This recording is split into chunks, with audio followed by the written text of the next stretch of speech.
শুরুতেই জানিয়ে দেব সংবাদ শিরোনাম, এরপর জানিয়ে দেব বিস্তারিত। প্রথমেই জানিয়ে দেব জুলাই সনদের খসড়া তৈরি 12 বিষয়ের ঐক্যমত। স্বেচ্ছাসেবক দলের উদ্যোগে যাত্রাবাড়িতে পরিচ্ছন্ন কর্মসূচি পালন করলেন বিএনপির সিনিয়র যুগ্ম মহাসচিব রুহুল কবির রিজভী।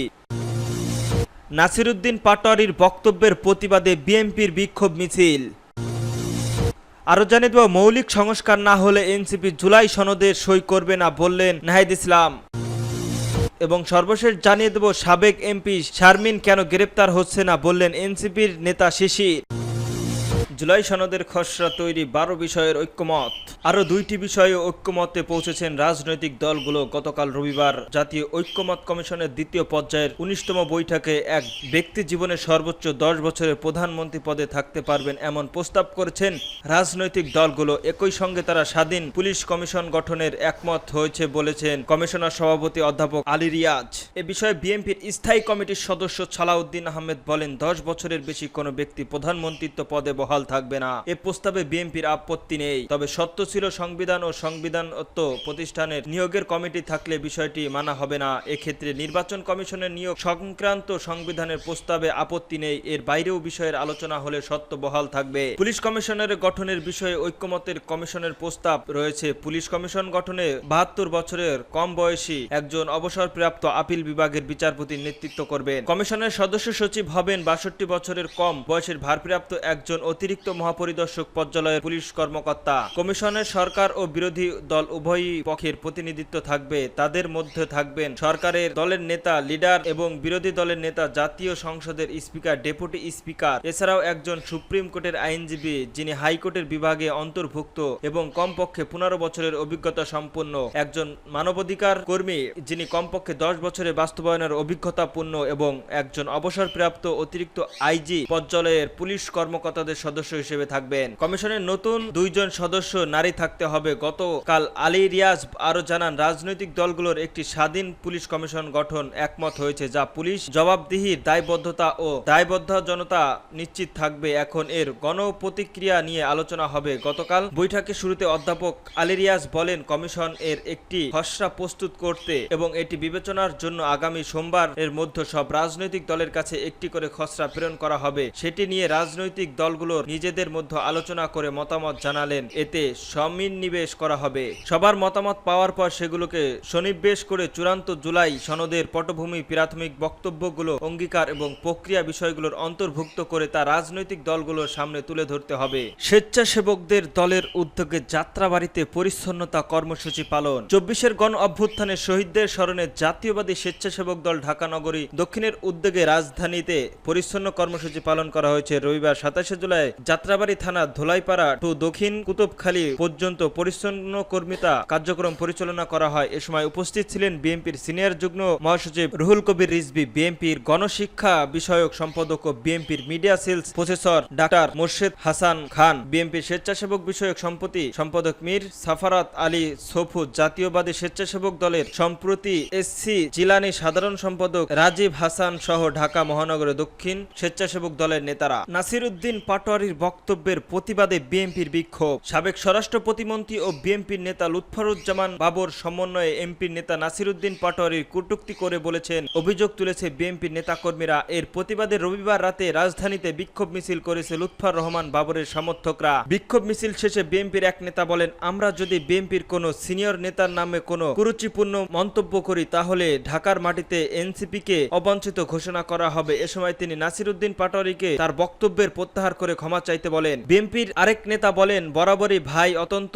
পহেরগাছ মানুষ, কারাগারে তিনি আমাদের সাহায্য করেছেন। একজন তথাকথিত নেতা বাবর ভাই অপমান করেছেন, আমরা এর তীব্র নিন্দা জানাই। শুধু বাবর ভাইকে কেন, বিএনপির কোনো নেতাকর্মীর বিরুদ্ধে অন্যায়ভাবে বক্তব্য দেওয়া হলে আমরা তাদের ঢাকায় থাকতে দেব না। প্রসঙ্গত জাতীয় নাগরিক পার্টির মুখ্য সমন্বয়ক নাসিরউদ্দিন পাটোয়ারী বলেছেন, বাংলাদেশের অসংখ্য হত্যাকাণ্ড ঘটেছে। এর মধ্যে বড় ঘটনাটি হলো 10টি অস্ত্র চালান। যদি অস্ত্র হ্যান্ডেল করতে না পারেন তবে নিয়ে আসছে ভাবছিলেন কেন আপনি? আমাদের দক্ষিণ এশিয়ার এই অস্ত্র কাহিনীর কারণে বাংলাদেশের সার্বভৌমত্ব হুমকির মধ্যে পড়েছে, অসংখ্য মানুষের জীবন বিপন্ন হয়েছে। আজ রবিবার দুপুরে এনসিপির দেশ গড়তে জুলাই পদযাত্রা কর্মসূচির অংশ হিসেবে নেত্রকোনা শহরের মোক্তাপাড়ার এলাকায় পুরাতন কালেক্টরের মাঠে আয়োজিত পথসভায় নাসিরউদ্দিন পাটোয়ারী এসব কথা বলেন। নাসিরউদ্দিন পাটোয়ারী বলেন, আমি বাবর ভাইকে সম্মান করি, তিনি নির্যাতিত নেতা, কিন্তু আপনারা এই কাজ আমি সমর্থন করি না। এই কাজের কারণে বিএনপির ক্ষমতায় আসতে পারেনি। হাসিনার মতো একজন খুনি ফ্যাসিস্টের ক্ষমতায় এসেছিল। গত 15 বছর বিএনপির নেতাকর্মীরা নির্যাতিত হয়েছেন, আমার ভাইদের উপর হত্যা করা হয়েছিল, গুলি চালানো হয়েছিল। এই জন্য আপনি ইতিহাসের কাঠগড়ায় আপনিও দায়ী থাকবেন। আমি শাস্তি চাই, আমরা শাস্তি চাই, না হলে বাংলাদেশে মানুষের অধিকার চাই, মর্যাদার চাই। নাসিরউদ্দিন পাটোয়ারী আরো বলেন, যার হাতে বিচরণের ক্ষমতা যায় সংসদীয় ক্ষমতা, তার হাতে নির্বাহী ক্ষমতা। এর জন্য আমরা পাওয়া ব্যালেন্স চেক করার জন্য পিআর পদ্ধতি উচ্চ কক্ষে নির্বাচন চেয়েছি। কিন্তু যারা ফ্যাসিস্টেড ক্ষমতায় কাঠামোতে থাকতে চায় তারা এই বিষয়ে জনগণকে ধোঁকা দেওয়ার চেষ্টা করছে। রাজপথের ঐক্যবদ্ধ থাকবে, মানুষের নতুন সংবিধান সংস্কার এবং শেখ হাসিনার বিচারের টিকিট নিয়েই ঘরে ফিরবেন ইনশাল্লাহ। মৌলিক সংস্কার না হলে এনসিপির জুলাই সনদে সই করবে না বললেন নাহিদ ইসলাম। জাতীয় নাগরিক পার্টির এনসিপির আহ্বায়ক নাহিদ ইসলাম বলেছেন, আমরা শুনতে পাচ্ছি কয়েকদিনের মধ্যেই জুলাই সনদ ঘোষণা করা হবে, কিন্তু রাষ্ট্রে যদি মৌলিক সংস্কার না হয় তাহলে এনসিপি জুলাই সনদে সই করবে না। রবিবার 27 জুলাই বিকেলে শেরপুর শাহবাগে রঘুনাথ বাজার থানার মোড়ে জাতীয় নাগরিক পার্টির এনসিপির শেরপুর জেলায় আয়োজিত অনুষ্ঠিত এক সমাবেশে তিনি এসব কথা বলেন। নাহিদ ইসলাম বলেন, কেবল জুলাই সনদ নয়, সংবিধানে জুলাই সনদ ঘোষণাপত্র সংযুক্ত থাকতে হবে। আগামী 5 আগস্টের মধ্যে জুলাই সনদ ও জুলাই সনদের ঘোষণাপত্র দিতে হবে, অন্যথায় আমরা আগামী 5 আগস্ট ছাত্র জনতাকে নিয়ে ঢাকায় সমাবেশ করে সেটা আদায় করে নেব। তিনি আরো বলেন, যে কারণে স্বৈরাচারী রাষ্ট্র ব্যবস্থা তৈরি হয়েছিল, এক ব্যক্তির হাতে ক্ষমতা কুশীগত থাকছে, সেটি বিলোপের জন্য আমরা উচ্চ কক্ষের কথা বলছি, যেখানে পিআর পদ্ধতিতে নির্বাচন অনুষ্ঠিত হবে। সীমান্ত নিরীহ নাগরিকদের ভারতের হত্যা ও পুশ ইনের তীব্র নিন্দা ও প্রতিবাদ জানিয়ে এনসিপির নেতা বলেন, আমরা শেখ হাসিনা সহ ভারতের অবস্থান নেওয়া স্বৈরাচারের দোষারোপদের ফেরত চাই, তাদের পুশ ইন করুন, তাদের সদরে গ্রহণ করতে হবে, বিচারের মুখোমুখি করা হবে। শেরপুর জেলায় সীমান্তর হাতাহাতি এবং হাতির পায়ে পিষ্ট হয়ে মানুষের হত্যা, হাসপাতালে অব্যবস্থাপনায় সাধারণ মানুষের চিকিৎসা সেবা না পাওয়া, শিক্ষা কর্মসংস্থানের অভাবের বিষয়ে বক্তব্য তুলে ধরেন নাহিদ ইসলাম। তিনি বলেন, গত 30 বছরে এখানে আওয়ামী লীগের এমপি ক্ষমতায় ছিলেন, স্বৈরাচারী ব্যবস্থার কারণে আওয়ামী লীগের নেতাদের উন্নতি হয়েছে, কিন্তু সাধারণ মানুষের ভাগ্যে পরিবর্তন হয়নি। যেই সব পরিবর্তনের লক্ষ্য জুলাই বিপ্লবের মধ্য দিয়ে তরুণদের নিয়ে এনসিপির গঠিত হয়েছে। আপনারা এনসিপির পাশে থাকুন, এনসিপিকে ভালোবাসুন। এনসিপির জেলায় জেলায় প্রধান সমন্বয়কারী কৌশল মোহাম্মদ লিখন মিয়ার সঞ্চালনায় বক্তব্য রাখেন সিনিয়র যুগ্ম আহ্বায়ক সামান্তা শারমিন, উত্তর অঞ্চলের মুখ্য সংগঠক সার্জিস আলম। সাবেক এমপি শামেননি কেন গ্রেপ্তার হচ্ছে না বললেন এনসিপির নেতা শিশির। সংরক্ষিত মহিলা আসনের সাবেক সংসদ সদস্য ও আওয়ামী লীগ নেত্রী স্বামী কেন গ্রেপ্তার করা হচ্ছে না জানতে চেয়ে জাতীয় নাগরিক পার্টির এনসিপির যুগ্ম সদস্য সচিব জয়নাল আবেদিন শিশির সোমবার রাতে ফেসবুক ভেরিফাইড পোস্টে এ প্রশ্ন করেন তিনি। পোস্টে লিখেছেন, হত্যা মামলার আসামি আওয়ামী লীগের এমপি শারমিনকে কেন গ্রেপ্তার করা হচ্ছে না, এর খুঁটি জোর কোথায়? চাঁদাবাজির জন্য গ্রেপ্তারকে সাধুবাদ, হত্যা মামলা আসামিকে গ্রেপ্তার না করায় নিন্দাবাদ। উল্লেখ্যে শারমি আহমেদ 2024 সালের দাসর জাতীয় সংসদ নির্বাচনে বরিশাল 4 আসন থেকে আওয়ামী লীগের মনোনীত প্রার্থী ছিলেন, তবে দ্বৈত নাগরিকতার কারণে তার মনোনয়ন বাতিল করা হয়। পরবর্তীতে দ্বাদশ জাতীয় সংসদ সংরক্ষিত মহিলা আসনের সংসদ সদস্য নির্বাচিত হন এবং দ্বাদশ জাতীয় সংসদের প্রার্থী ও বৈদেশিক কর্মসংস্থান মন্ত্রণালয়ের সম্পৃক্ত